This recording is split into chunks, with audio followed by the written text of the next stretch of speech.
Hi, and welcome to the Expansive Podcast. It is great to have you with us. My name is Erik. I'm always joined by my ever elegant co-host, John, sitting in Dubai. And if this is your first time to the Expansive Podcast, at the Expansive, what we really care about is how do we grow, evolve, and become more expansive for the world that we are living in today. And we always have a bit of a chat offline before we get into the pod. And we just continuously realize that the world is morphing in front of us so quickly that it's so easy to lose your footing in a world that looks very different from day to day. And so really it is our mission to not only figure this out for ourselves, but to go on this journey with you and to help you also figure out how do you be your most expansive self, live into most of your potential in a world where it feels like we don't always know what the next best step is going to be. And so with that preamble, John, how are you, brother? What's up? I'm very well, thank you. Good to be on the pod again. You've been traveling. You've been in Germany for the sort of last week or so. Good to have you back. And yes, every time I switch on TV or my social media, something new is happening in the world. Somebody's let go. Somebody's been hired. Some alien spaceship's on its way. There's always something going on. I mean, I was in Riyadh a month ago speaking to one of the big four consultancies, PwC, and they were celebrating their new partners. There must have been 80 partners in the room, and it was amazing, and everybody was happy. And the managing director was really jacked up, and he was like, "Look, we have got huge choppy waters ahead of us. We know this. We've got to prepare better." And it wasn't 5 days after the conference, and a headline came out and said, "PwC has let go of 40 partners in the region." Sure. And then you think to yourself, man, you went from a very high-flying job to being let go for none of what you've done wrong. It's not about you, it's the market. And then you look at Accenture letting go 11,000 people. Then you look at McKinsey letting go of the X amount of people and 42,000 agents McKinsey's got now. You look at Accenture's share price, and the CEO is all over the place trying to figure out what the share price is doing because it's tanking. And then in this last week, I got an email from PwC partners looking for opportunities to me, asking me if I have any opportunities for ex-PW partners. And I was like, wow, this is rapidly changing. So yes, it's more important than ever before to stay expansive. Yeah, I think it's just like the world is filled to the brim with uncertainty.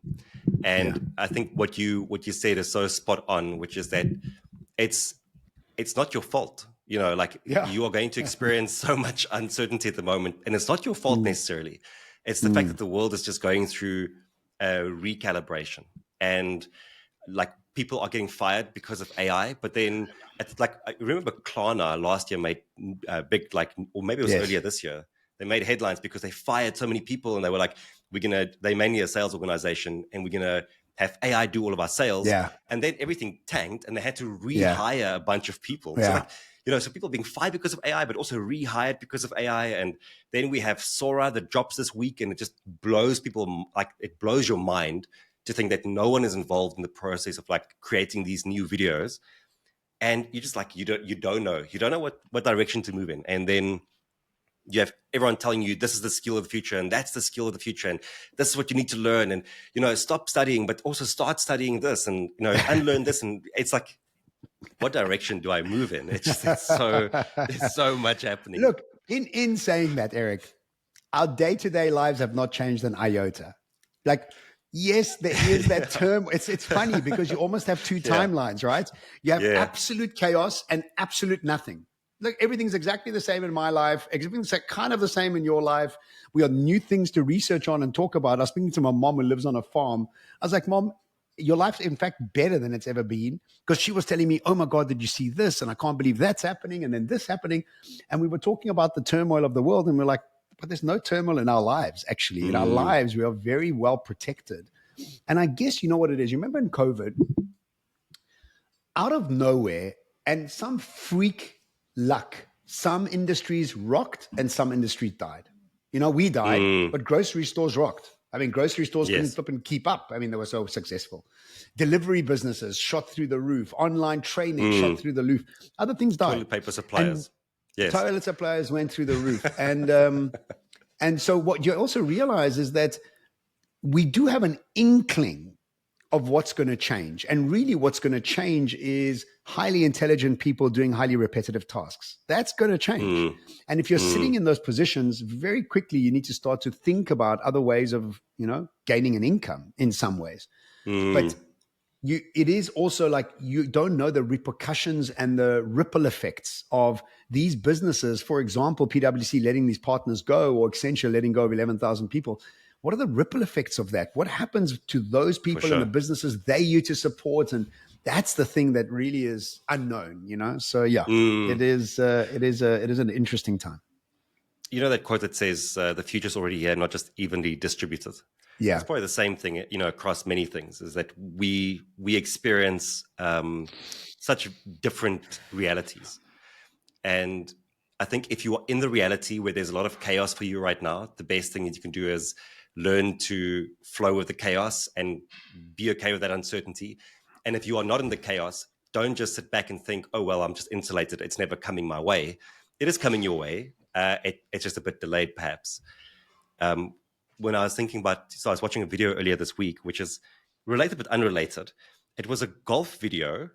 Like it's my two three things that actually combine. It's like golf, videography, and like documentaries. So this dude goes to like different places and he plays golf, but he tells a story through the process.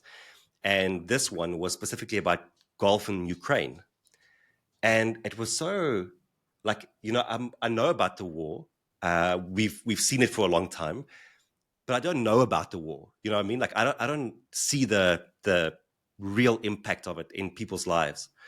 And so with this documentary, he went to go and play golf in the Ukraine, and he talks about like, they land in Poland, they make their way through the border crossing, like all the sort of stress that maybe comes with that.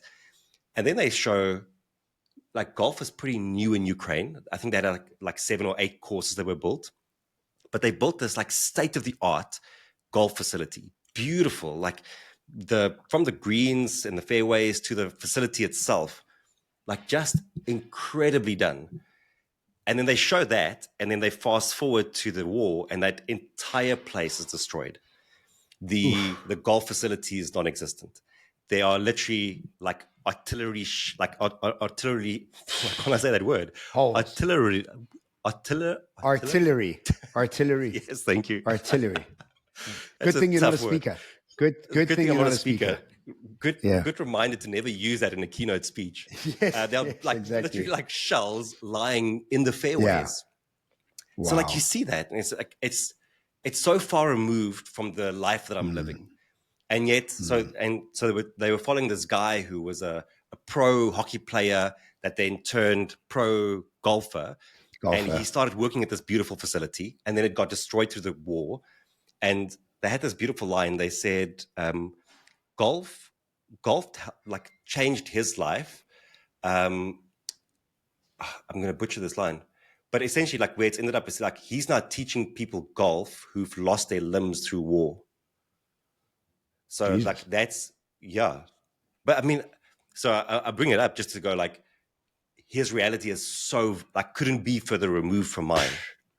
Wow. And like it's amazing what people are going through. And again, just uncertainty, chaos for so many people in the world right now.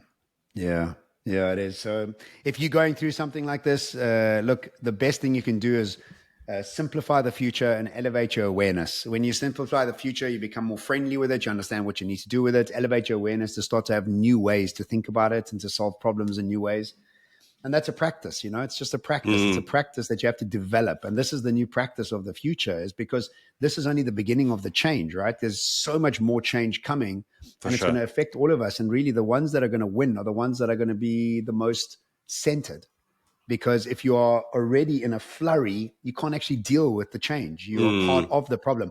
One of the lines that I like so much is that if you are complaining about the traffic, remember you are the traffic.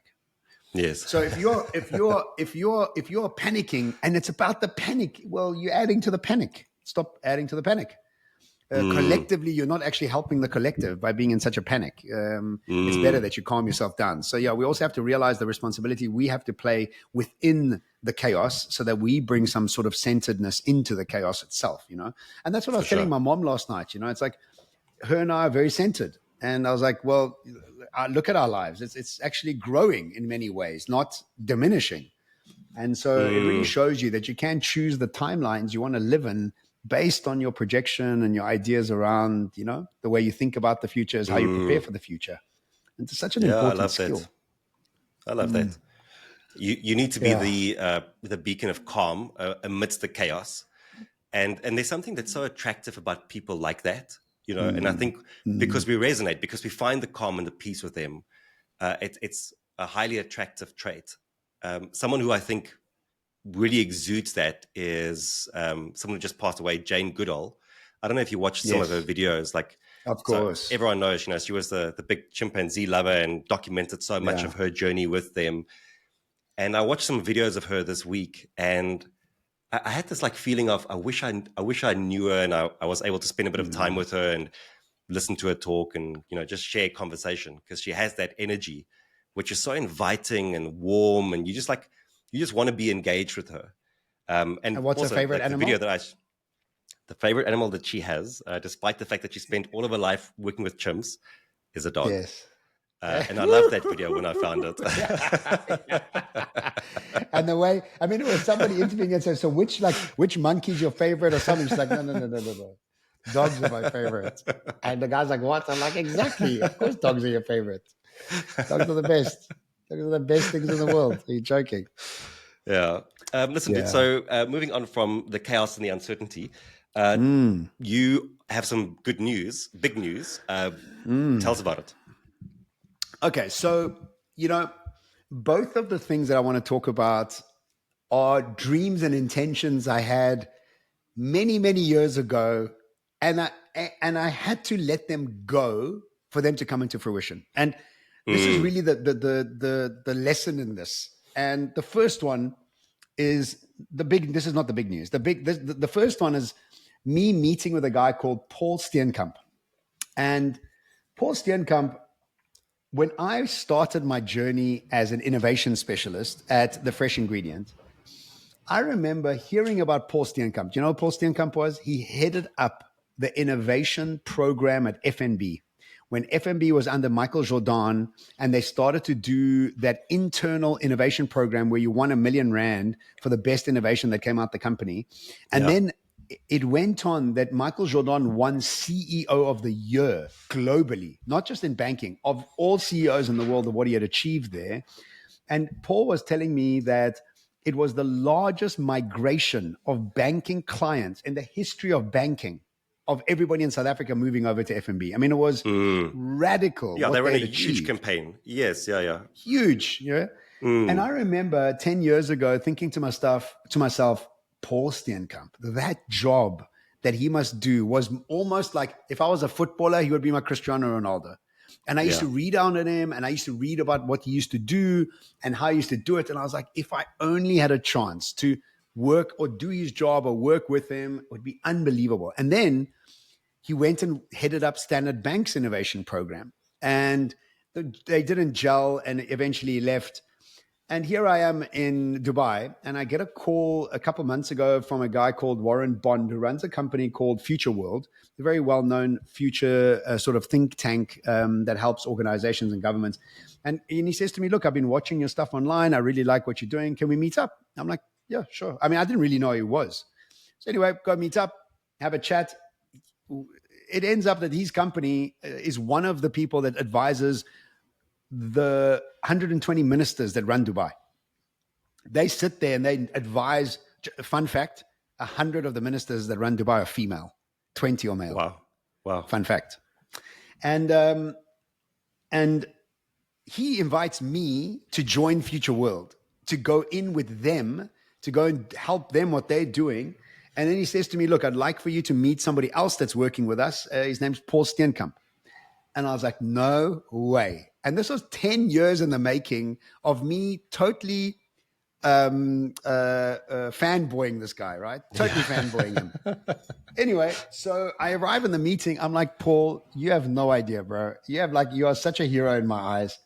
And he's like, John, I can't believe you're saying that. I love your work. I've been reading your stuff and I've been watching. I was like, no way. Are you joking? And so Paul and I have become really good friends. And he and I have spent now more time together. And this morning I sent you a video on friendship. In fact, I sent it to my close friends and he sent it to me. He sent me a whole essay on friendship by David White. And it was so beautiful. He's such a deep, deep guy and thinks so deeply about things. And no wonder he headed up that program. And now I'm working with him in Dubai 10 years later by total indirect fluke.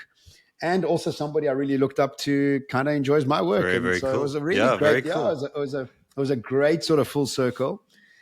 Just a little story on the caveat of that is recently Robin Sharma started following me on Instagram. I actually sent you the screenshot. I was like, what? Robin Sharma? I wasn't even following him. So I quickly followed him because I thought it was a little bit rude that I wasn't following him. Anyway, I was in a meditation a couple of weeks afterwards. Again, this is not the big news. I'll get to the big news now. And I was in a meditation a couple of weeks later and it said, reach out to Robin Sharma. My meditation in my head was like, reach out to Robin Sharma and ask him to guide you. And I kind of thought about it. And, when you get a good idea in meditation, you forget about it when you come out, right? Because it's brilliant when you're in there and it kind of fades when you come out. Yeah, you keep meditating and then you forget about it, yes. Yeah, you forget about it. And about a week later, again in the meditation, it's like, get hold of Robin Sharma. So I actually stopped the meditation. I came out and I messaged Robin Sharma and he came back to me and he's like, look, love your work, read your books and think you're great. Happy to give you some time. I don't coach anybody one-on-one, but happy to give you 45 minutes of my time. Let me know when it's time. Good for you. And I was like, yeah. Well, hang on a second. Robin's read my books and he's now giving me some time to coach me and mentor me. I was like, what is going on here? It's like such a wonderful full circle moments, these moments that come up. Okay, so the big news. Before you get to that, I just want to say we've often on this pod spoken about this idea that like you work until you meet your heroes at the same level. And the energy that you arrive with is so important. And that yes, you could have reached out to them in an earlier stage of your career and the power dynamics would have been off. It might have resulted in nothing. But the fact that like you kind of stay in your lane, you do the work, and at some point the energy matches. At some point, like you arrive because you are in the same circles. I think that's it's so important. And like this again just demonstrates it. And even if it's a 10-year journey that it's like taken here, I think it kind of proves the point a bit more. I'm so glad you said that because you remember we spoke about the 5 people you hang around with are the people that you become. Yeah. And often people ask to join circles they're not ready for. And the way you get to hang around with the people that you look up to, that you want to hang around with, is become one of them. Yes. That was the answer to that. And I guess I've become one of them. And now we meet at a more balanced process where it's a give and take, not just a take, it's been really fascinating to watch it. And just in a caveat, bro, I'm just looking behind you. You got a picture of Axel there, hey? Yes. And I got a picture of Superdog here. And this is the only picture I took with me from South Africa. And a friend of mine painted this in her sort of art class. And I'm looking behind you and you got a picture of Axel there. And both of us have got color, sort of pencil. Geez, I feel so emotional actually all of a sudden. So beautiful, these boys there. Anyway, I feel so emotional because of it. It's so funny. We've got such similar pictures of our dogs behind us. That is so amazing. I didn't see that. This is the from Mexico, these Mexico, yes. sugar skulls. Yes. Yeah. Yeah, for the dead, eh? Celebration of the dead. Yeah, and celebration of the dead. And October is the month that Axel died 2 years ago. Lost. Yeah, so it's funny, like his picture's been downstairs the entire time, and I literally just brought it up the other day, and I was like, I didn't even think about it. And then I was like, oh. It's October. I get it. Yeah. It's October. All right. Where were we? Okay, big news. The big news is, about 6 weeks ago, I got an email in LinkedIn and said to me, look, John, we've been watching your stuff. Would like to publish your book. And, you get all these sales emails on LinkedIn. I'm like, whatever. I ignored it. Like, I mean, a week later, I'm like, okay, let me just get back to this person. Who is this person? And it ends up being Wiley Publications from America. They've been watching some of my talks, and this guy's strategy is to find keynote speakers that have got big audiences to publish corporate sales books, what we did with Expansive. Yeah. And so after a couple chats and backs and forths, and this last week, I signed my first international publishing deal with Wiley Europe. Yes, man. And yes, man. How exciting, bro. Yeah, how exciting. Dude, and well done. Yeah, thank you. Huge. Thank you. That's amazing. Yeah, it's huge, eh? And again, the power dynamics. It's a phenomenal thing. Yeah. Yeah, thank you. And also, look, I didn't reach out to them. They reached out to me, and it's just... And sometimes you think to yourself, and especially we really suffer from this, and I think everybody does as ambitious. You think, I'm not doing enough. Like, I should be doing more. Yeah. Like, what else should I be doing? Like, what am I missing? Like, who do I call in for a strategy session? Like, where? And then you're like, shut up, bro. Just relax. Jeez. It stops coming. It's coming. And so this European publication, and here we go. And this week we meet with the team. They've given me a team to figure out a new title, because they said to me, look, we don't think your title's right for a business world. And I was like, actually, I agree with you. I don't think it's the right title.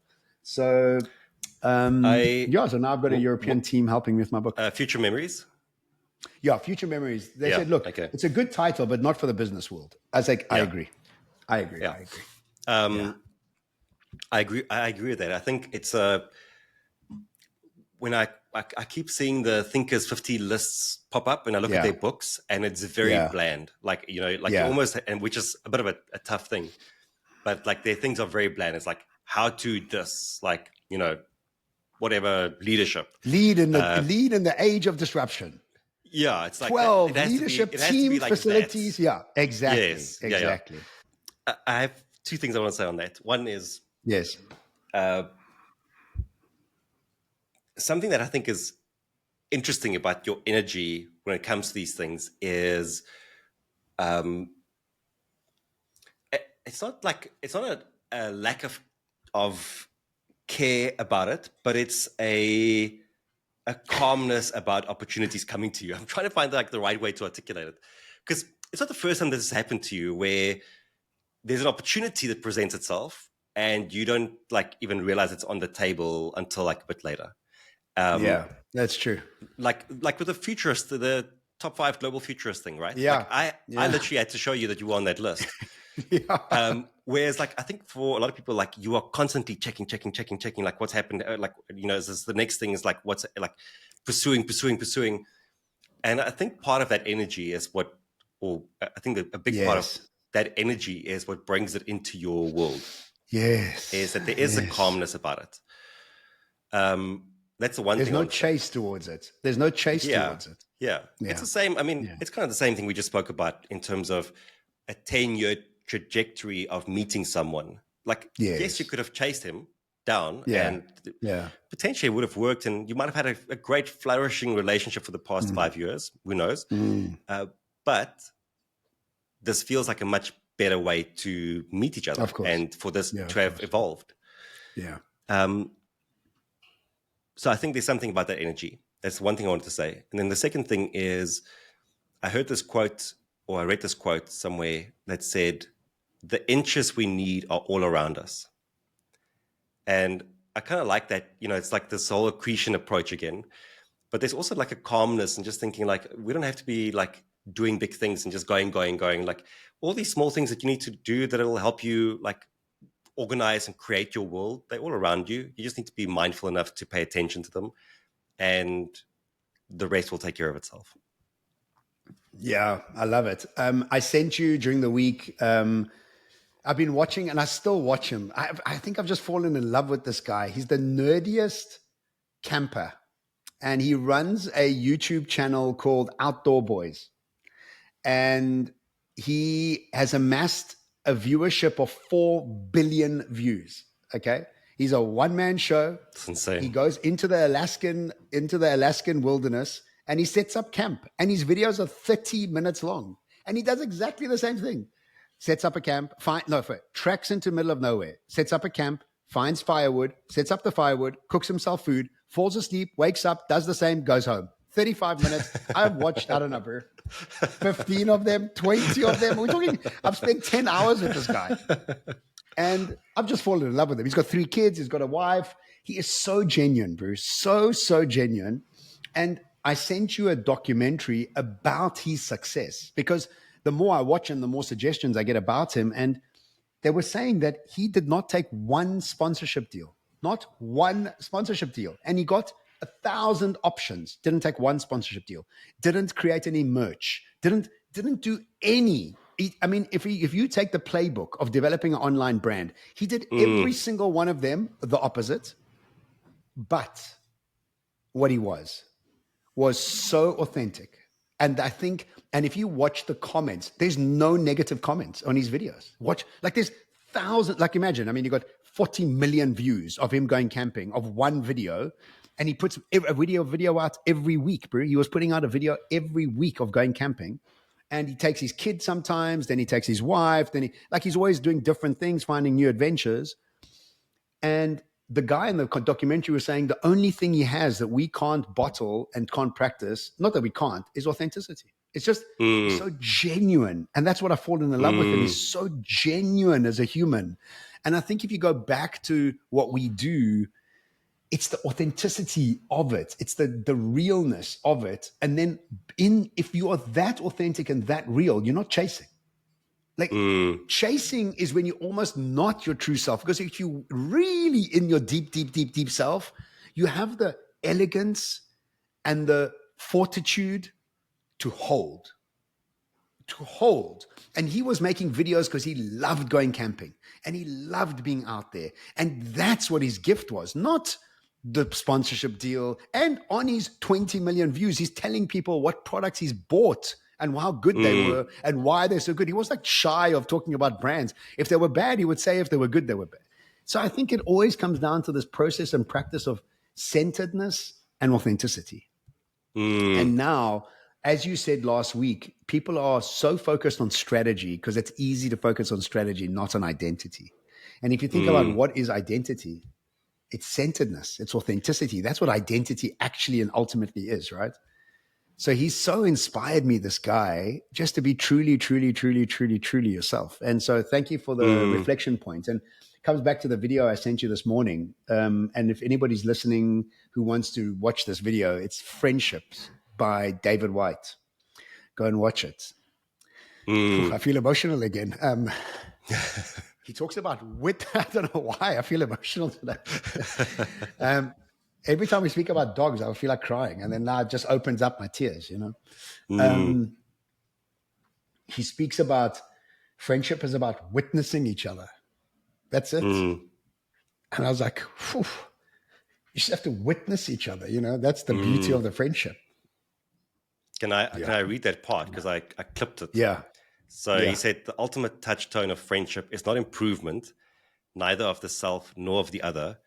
The ultimate touchstone of friendship is witness, the privilege of having been seen by someone and the equal privilege of being granted the sight of the essence of another, to have walked with them and to have believed in them, and sometimes just to have accompanied them for however brief a span on a journey impossible to accomplish alone.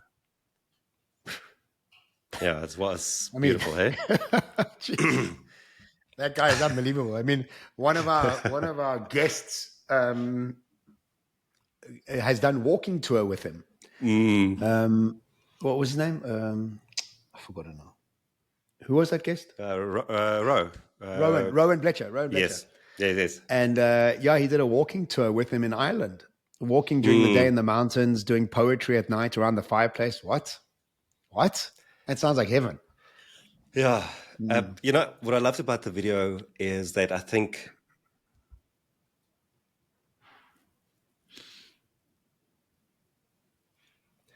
when you have a deeper, like there's friendships you have where like it's, you know, you party together and it's fun and I think you know each other at a deep level, but I don't think there's a responsibility that you have towards that person for their growth and pulling them to their higher self. And I think when I was listening to this video, it was just a reminder that there are friendships where you do have that responsibility. And it's not that you just like that you just have it, it's that you want it. And that's part of the privilege that he speaks about here, is that yes, you get to witness that growth, but you are also involved in it, because in that same video he says that you speak to their higher self, like when they falter, and they will, because they're human and they're on this journey, Of course. that yes, you can lord that over them, and you can, I guess you can focus in on that aspect of their character or their experience, but that's not what you do as a friend. As a friend, you realize that there's this much better version of them, and you are just holding them accountable or raising them up to that version over and over again. And so it's this amazing responsibility that we have, this privilege that we have, and then just to witness, that's such a great word to use, people's evolution, and to be a part of it. It's really special, as I'm getting older, friendships just, maybe because also I'm not married, they just mean so much more to me, and the responsibility I have to them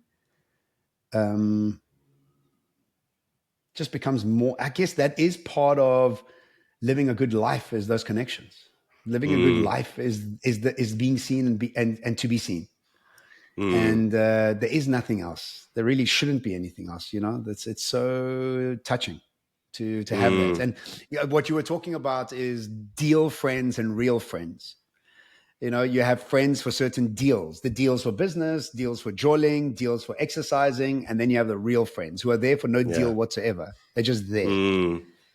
And many people mistake deal friends for real friends. And in fact, to some of my friends, I've asked them, I said, do you have deal friends or real friends? They're like, I think you might be my only real friend, because we're not doing any deals together, and you don't realize, that's such a big part. I don't know, as a woman, I heard this amazing line today. You obviously heard of mansplaining, right? Yes. God forbid anybody mansplains, right? But fair enough. We don't want to tell anybody. We don't know. Actually, we don't know. So why the hell should we be thinking we do know? So yes, absolutely. But there is also another term called shelaborating. So you also get so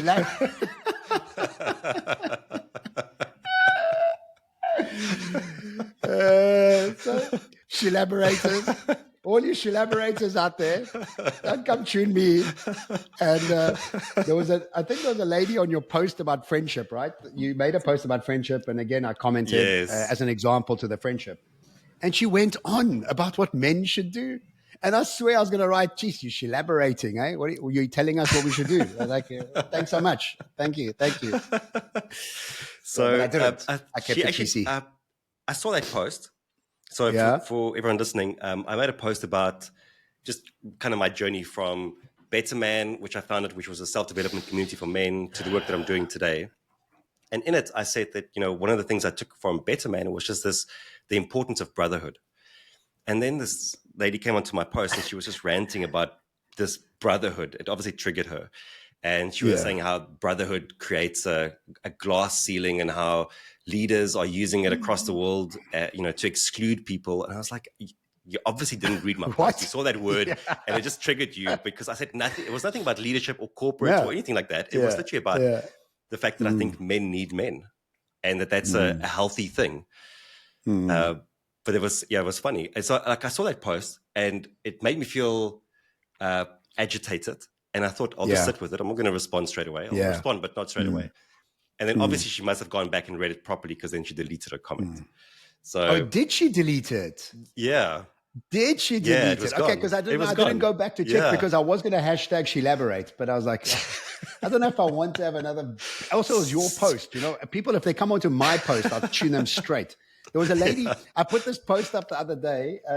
It was so funny. It's a husband listening to the wife, and the wife is telling him about the drama at work, and he's saying, she's creating all the drama, but I can't say anything. So I'm just going to hear and listen to his wife. You saw that post? Did you see it? I saw it. So this lady messages me on Instagram, that is disrespectful. If women earn the same amount of money as men at work, she wouldn't be complaining. I was like, oh my God. I was like, please unfollow me immediately. Please. I don't want you as my follower. Please leave me. Leave now. That's so funny. Anyway, If you want to be triggered, you'll find something to be triggered about. That's for sure. Exactly. That is true. And the online space will provide you with endless opportunities. Triggers. Yes, to practice your triggers. Yes. Yeah. Since we are on like the journey of deep emotional things and things that we care about, I want to read something else to you that also caught my attention this week. And it's slightly longer, but it's well worth listening to. So there's a quote from Visakan Virasamy that captures something essential. I have not yet grown wise enough to deeply enjoy simple things. We are all terrible accountants of our own joy. Most of us only accept deposits when the transaction is sufficiently large. The day we get married, the night we play the main stage, the moment our business sells for millions. Anything less, and the entry doesn't even make the ledger. We treat small pleasures like counterfeit currency. And you think, oh, that little thing that made your day, that small moment made you weak. How feeble, how desperate, how limited your life must be to be thrilled by something so unimpressive. You must not have a lot going on. We roll our eyes at the tiny events that others get excited about, as though joy must be proportionate to scale. And yet, life is made up of little things exactly like this, not once in a while, but always. Your life is entirely constructed out of moments so small they wouldn't even register as events on someone else's calendar. So why can't something small be something great? So ask yourself this. What if something small could be something great? I was listening to this on the plane back from Germany. And this one line just like it hit me pretty hard. This line that he says, you enjoy something small in your day, and the dialogue, the narrative in your head goes, how feeble, how desperate, how limited your life must be to be thrilled by something so unimpressive. You must not have a lot going on. And I was like, it's embarrassing. It's crazy. How crazy that we can tell ourselves these stories, that you can experience a bit of joy in your day for something small that you do, like going for a walk with your dogs or enjoying the bit of time at the ocean. And you enjoy that and you immediately judge it for it being a sign of your life not being big enough. Because what you should be appreciating is a bigger paycheck or, like something expensive or something big. And I was just like, it's insane to me how we distort the things in our lives and how we want it to play into a certain narrative. It tells us how skewed reality in the world of industrial revolution has become. What we prioritize and who our gods are people with money, nothing else. Like somebody was saying to me the other day, I think it was Richard Mulholland. If it was you, Rich, I think it was. I know you're listening.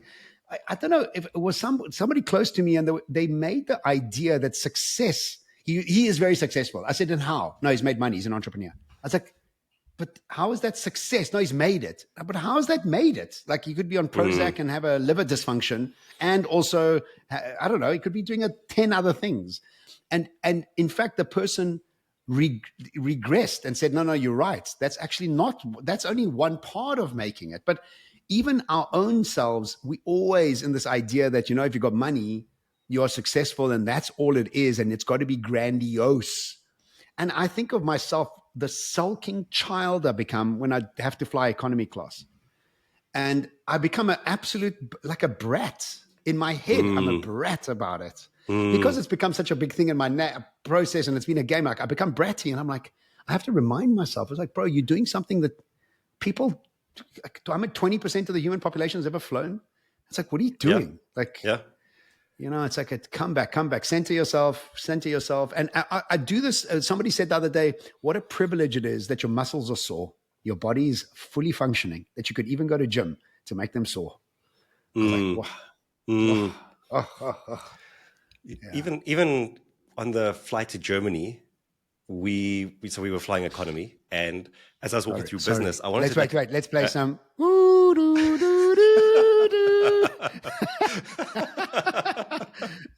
I'm so sorry for your loss, Erik Kruger. Tell us. No, but I was going to send you a video because as I was walking through business, I was like, "Oh, this is the walk of shame," walking through there to get to the back. and then I was sitting down. I'm sitting down like with my wife next to me, like going to Germany, for like 4 days. You're going for 4 days. Yeah, exactly.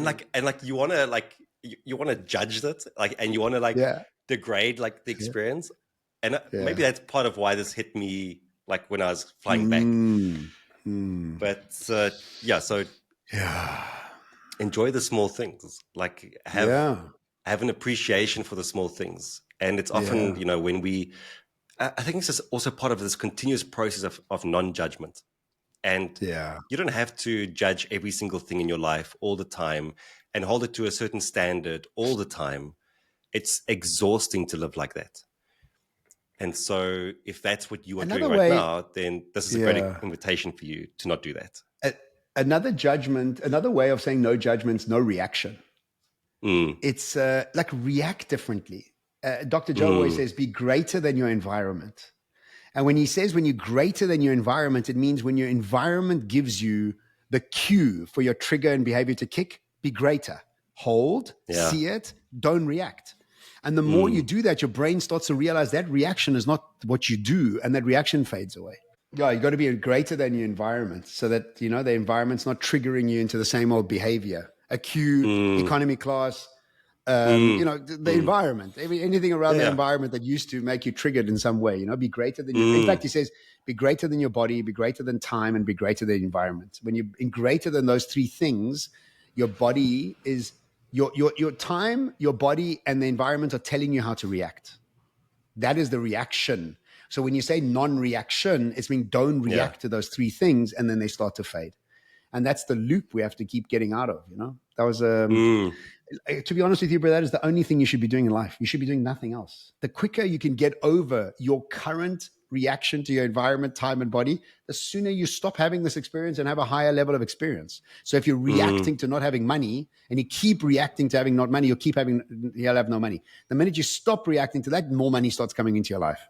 So that means you don't have to actually worry about making money. You have to create the environment that is conducive to you to not react to not having money. I mean, geez, that's a bit convoluted, but you know what I mean. That is, I think we've said this time and time again. This is the practice of expansiveness. This is the continuous internal process you need to be going through. And for you to be expansive externally is all about the inner work that you are doing. And it's so easy to think that we do a little bit of work and it's done. No, it's not done. It's never done. In fact, the more done it is, the more you realize that there's so much still left to be done. Yes. So, yeah. Look, right. I like what you just said. Now, being expansive on the outside is all about that internal, and it's a 100% about being internally expansive. And again, if you think about expansive, what are you being? You're more expansive than time, body, and environment. More expansive than your current expansiveness. I've got 6 weeks left to Dr. Joe. Let me tell you, bro, I feel like a kid going to the beach for the very first time. I am beyond excited. I can't tell you the butterflies I'm getting in my stomach to going to Dr. Joe. I'm so excited. It's 6 weeks. Where's this retreat going to be? Cancun? Always Cancun. Yeah. And I'm in Brazil for a week before. So I'm speaking in Rio de Janeiro, and then I'm staying in Ipanema for 4 days, and then flying to Cancun. So it's going to be a horrible November. Horrible. Jeez, I don't know how I'm going to deal with it, but it's going to be tough. Tough November coming up. Thoughts and prayers. Yes. Light a candle for me, please. Yeah. All right. Listen, great episode. Right. Really enjoyed it. Thank you. I think it's a good